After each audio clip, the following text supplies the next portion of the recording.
Merry Christmas, everyone. Merry Christmas, Bishop. I'm still trying to figure out what we're actually celebrating today. The Nativity of our Lord, about Jubilee, about hope, and maybe a couple of other things thrown in, but let's just say all of the above. I want to share with you a true story about a young married couple in Chicago. Even before their church wedding, they were telling everybody how much they wanted to have children. But after they were married, there was no pregnancy. And finally, the wife's family doctor referred her to a specialist who ordered some tests.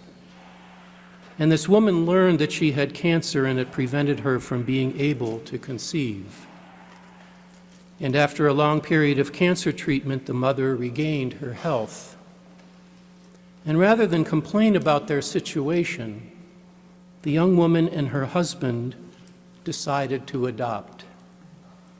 They went to the adoption agency, and after background checks and verification that they would be suitable parents, they decided to adopt a young girl who lost her parents in one of those ongoing conflicts in the Middle East.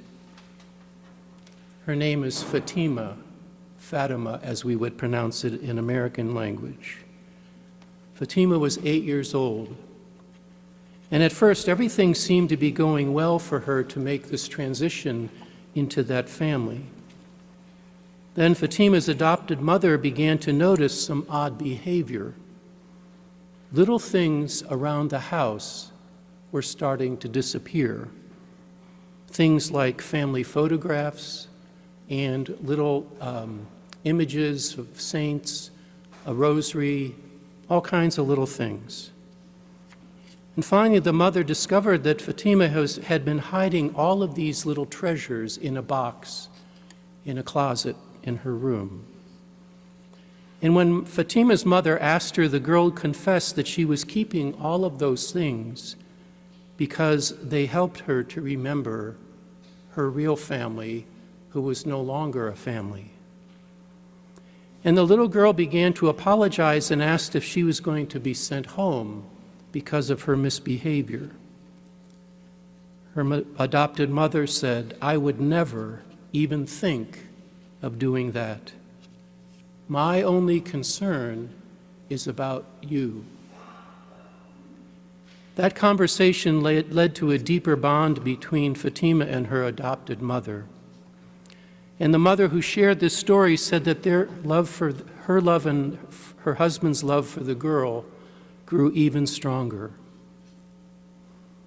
I thought of that story because we belong to a very big family that includes people who live in 8 counties of central Pennsylvania.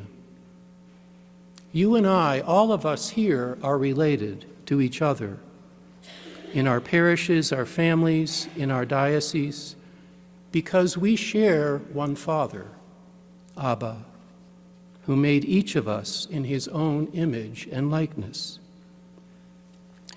We all know that there are differences and arguments and even more tragic behaviors that occur in family life. It's all the more reason that we need to focus on what binds us together rather than on what separates us.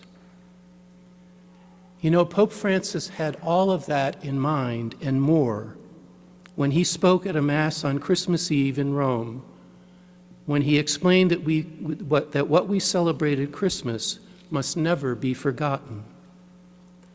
Pope Francis had in mind young girls like Fatima who lost everything and everyone who was so important to her. Pope Francis explained that during the Jubilee year, which we've been celebrating, you and I are invited to enter into the mystery, the extraordinary mystery and experience that is meant to be shared with everyone across the world. And that mystery has a name. The name of that mystery is hope.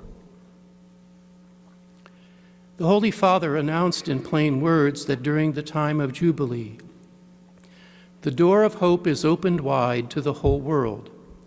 God speaks to each of us and he says, "There is hope for everyone."